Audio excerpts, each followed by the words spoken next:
Hello my friends, आज मैं आपको बताऊंगा ट्रांसफार्मर का इंसुलेशन रेजिस्टेंस कैसे लेते हैं। तो ट्रांसफार्मर का इंसुलेशन रेजिस्टेंस हम मेगर के थ्रू लेते हैं। तो ये तो एक सिंगल फेज ट्रांसफार्मर है, तो चाहे सिंगल फेज ट्रांसफार्मर हो या थ्री फेज ट्रांसफार्मर हो, सबका इंसुलेशन रेजिस्टेंस मेथड लेने का मेथड एक ही है। तो मैं आपको बताता हूँ कि कैसे लेते हैं ट्रांसफार्मर का इंसुलेशन रेजिस्टेंस।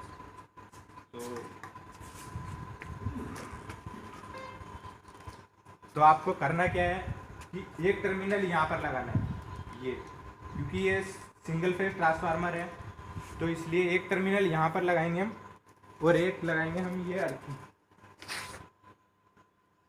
ये हमने अर्थिंग में लगा दिया है।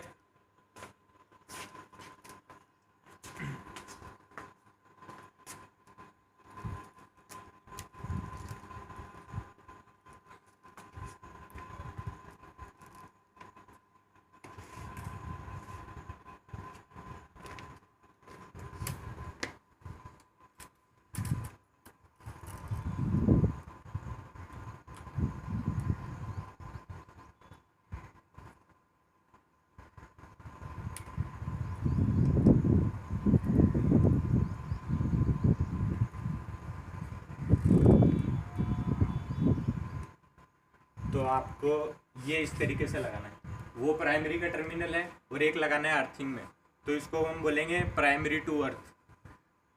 तो ये ट्रांसफार्मर की प्राइमरी वाइंडिंग का है, इधर दिखाना पास में। तो आप देख सकते हो ये प्राइमरी टू अर्थ, इसकी वैल्यू जा रही है 500 मेगा ओम के आसपास। तो जैसे कि ये प्राइमरी टू अर्थ लिया तो अब ऐसे ही हम सेकेंडरी टू अर्थ लेंगे। ये ट्रांसफार्मर की प्राइमरी वाइंडिंग थी और ये ट्रांसफार्मर की सेकेंडरी वाइंडिंग है। तो सेम इट इज आपको यहाँ पर लेना है, इधर बताना, ये वो ऐसे कनेक्शन करके ये ट्रांसफार्मर की सेकेंडरी वाइंडिंग का इंसुलेशन है। ये 300 मेगा ओम के आसपास है। अब हमारे को ये ट्रांसफार्मर की वाइंडिंग की कंटिन्यूटी चेक करनी है। तो कंटिन्यूटी चेक करने के लिए हम क्या करेंगे, ये वायर लेंगे, उसके बाद में जैसे कि सेकेंडरी वाइंडिंग की कंटिन्यूटी ले लेंगे, तो दोनों टर्मिनल पे हम इस तरीके से कनेक्शन करेंगे। इधर बता देना, कनेक्शन बता दिए, और इसके बाद में इधर बता देना। तो कनेक्शन करने के बाद में इसको हम रोटेट करेंगे, तो ये जीरो साइड ये जो है डिफ्लेक्ट करता है। इट मीन्स हमारी जो कंटिन्यूटी है वो ओके है। तो ये सेकेंडरी वाइंडिंग की कंटिन्यूटी ली, और एज इट इज़ ही हमारे को लेनी है प्राइमरी वाइंडिंग की कंटिन्यूटी, कि हमारी जो प्राइमरी वाइंडिंग है वो मतलब सही है, उसमें कोई दिक्कत नहीं है। तो हमारे को फिर दोबारा एज इट इज़ ये एक कनेक्शन यहाँ और एक कनेक्शन यहाँ पर, इस तरीके से हम वायर के टर्मिनल कनेक्ट करेंगे। और उसके बाद में सेम इट इज़ मेगर को हैंडल से घुमाएंगे, और ये जीरो साइड जा रही, मतलब इट मीन्स हमारी जो है वाइंडिंग की कंटिन्यूटी ओके है।